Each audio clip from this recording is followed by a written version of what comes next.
My name is Mike, I play WoW, and today I want to talk about nzoth. Everyone wants to talk about nzoth lately. Ever since the player base hit him with the good old Kamehameha at the end of Battle for Azeroth, people have speculated that nzoth isn't actually dead, and that he's just tucked away, probably within the blade of the Black Empire, biding his time, waiting to re-emerge. This conversation has bubbled its way back up to the top of the lore community with the introduction of the lore walking feature, something that Blizzard added to WoW to help people get acquainted with stories of Warcraft's past. There's a Xal'atath lore walking questline there, and it doesn't just take you through old quests. It introduced a new sequence that gave us a bunch more detail on Xal'atath's betrayal of the Black Empire. But the thing that specifically has people focused on nzoth's return is this line. Consider what greatness could be yours if your siblings did not stand in your way. The offer stands. You need only reach out and claim it.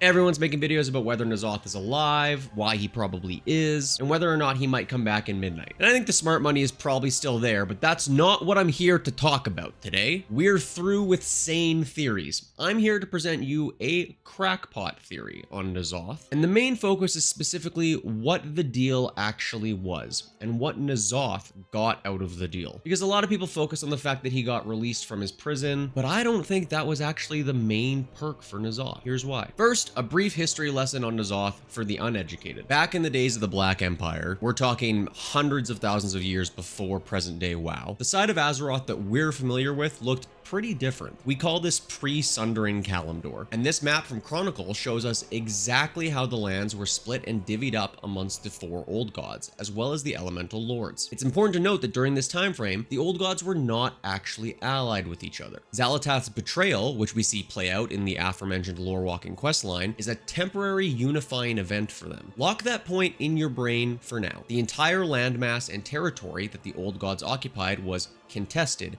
constantly amongst them. Something that you may also not know or not remember is that nzoth's relationship with Azshara goes beyond just alliance. He is directly responsible for the creation of the Naga. Nzoth, air quotes, saves Azshara and her people after the Well of Eternity collapses, and in exchange for her loyalty, turned the Highborn Elves into the sea snakes we know so well today. It's why the Naga love to pop up wherever nzoth is, because Azshara's deal with him intertwined the destinies of the old god in that race forever. Lock that in your brain too. Where there's Naga, there's nzoth. Flashing quite a bit forward in time, prior to being freed by Azshara in BFA, there's a questline where the player works with Xal'atath to collect several artifacts and deliver them to a portion of nzoth. This is the quest that ends up giving Xal'atath a corporeal form, and upon delivering the relics to this portion of nzoth, Xal'atath basically says, "Now fulfill our bargain and let me go free," which nzoth does, after telling her to leave the blade that had bound her for so long behind. Nzoth waxes poetic about knowing the player's destiny because nzoth, importantly, sees all sorts of realities at once, including a reality where you enjoy this video so much that you like and subscribe and leave a comment. You can write whatever you want down there. You can write papaya for all I care. All the engagement is the best way you can support the channel. Now, a lot of people think that the bargain that Xal'atath DM'd nzoth about when she got imprisoned is this one. Let her go free, and in exchange, she brings you the champions of Azeroth, she brings you the Black Blade, etc. And I get why, but I'm not convinced that makes complete sense for a couple reasons. One, nzoth specifically says, fine, you can go free,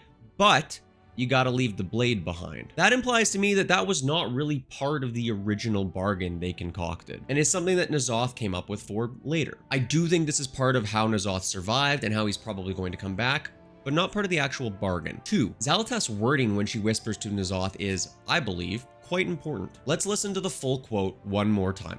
Consider what greatness could be yours if your siblings did not stand in your way.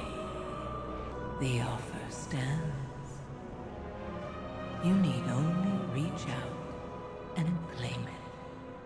People have really focused in on the promise of greatness here, and rightly so. It's an important part of the line. But there's more to this quote than that. She says, the offer stands, which implies that her and nzoth have spoken before about whatever the subject matter of this deal is, and she's simply reminding him that it's still available. But it's the two remaining parts of this quote that I think tell us what nzoth truly got out of this. If your siblings did not stand in your way, and you only need reach out and claim it. Return To the map! Recall, viewers, that a chief defining characteristic of this era is the power struggle of the old gods across this shared territory. And nzoth, we know he had a vision for what the Black Empire could be, but he's got these pesky siblings in his way. Just like any relatable millennial, all nzoth wants, all nzoth needs is land. So what could Xal'atath be telling nzoth about to make that happen? That's right, folks. It was a secret Avaloren video the whole time. I think that amidst all the other bargain-related things between nzoth and Xal'atath, the actual first most important thing it included was the continent of Avaloren. I think Xal'atath first approached nzoth before the conversation that we see playing out in that cutscene and said, hey, I need help and I can give you something. I can give you a whole untouched continent to yourself, secluded and separated by vast ocean to build your empire upon, where your siblings do not stand in your way. And nzoth didn't take the deal right away, but came back later, after Xal'atath was imprisoned, after seeing so many futures play out in his mind's eyes, I guess, and devised a solution that got him where he wanted to be, and said, all right, Zal, I've been looking in the Palantir, I'm ready to make this deal, but you also gotta bring me these champions later on when I free you from the shackles of the blade. And so the deal was struck, and nzoth set to work setting up an entire civilization on the other side of Azeroth. Now, you might be saying to yourself, Mike, this technically works, but so does any theory when you have a blank canvas bargain to slot it into. You could say Zal gave him a giant hamster and it would work. And you're right. But while there's no evidence of a giant hamster, I think there is enough evidence for this theory to make it worthy of consideration. And here it is. 1. We know that at some point in the past, Odin sent a bunch of expeditions to Avaloren in pursuit of some heretics. The in-game lore piece that tells us this also says the defenses were too strong and that continuing to attack would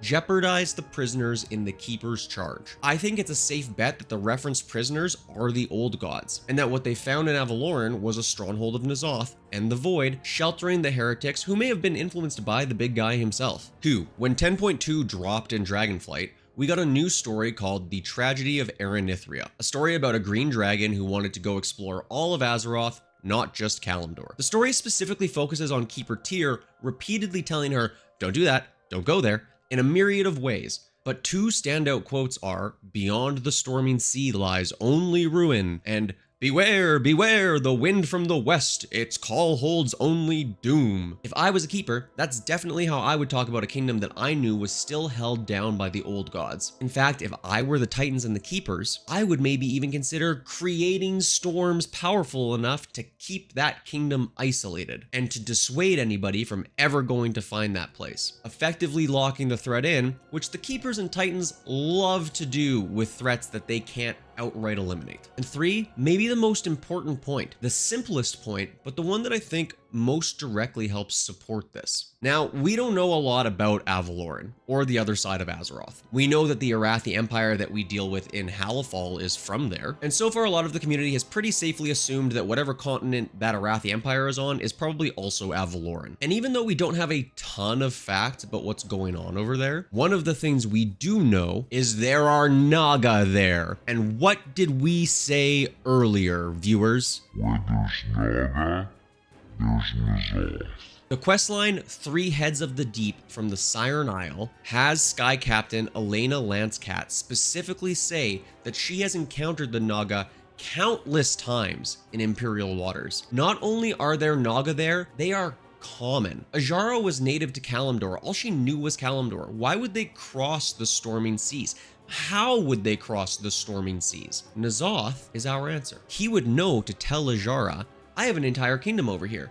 Come on over, let's make sure you've got a good shop set up. Even if the Arathi Empire is on a different continent from Avaloren itself, that still would explain the Naga presence on the other side of the world. There are other small things that I can point to and go like, that actually makes sense if this is true. Stories from the Arathi about encroaching darkness on their continent, stuff like that. But I think those are the 3 big ones that help back up my interpretation of this bargain with nzoth and Xal'atath. I also think that there are meta reasons this theory has legs. This is a video for another time, time, but I truly believe WoW is setting up for like a sort of soft reset of stakes after the last Titan. One that's going to send us to the other side of the world and sort of reground a lot of the themes outside of a giant cosmic war. And I think that even doing that, you probably still want to keep the presence of the Void and the Old Gods on Azeroth, because I do think that those are iconic pieces of the Warcraft world and mythology for a lot of people. And this theory is a way that can happen. But for this video, I prefer to focus on just the lore. If you've made it this far in the video, thank you for helping it out in the algorithm. I would love to hear your feedback and thoughts down below. Your own theories too, because I love talking about this stuff. But for now, I'm gonna go play WoW instead of just talking about it. Thanks for watching. Until next time,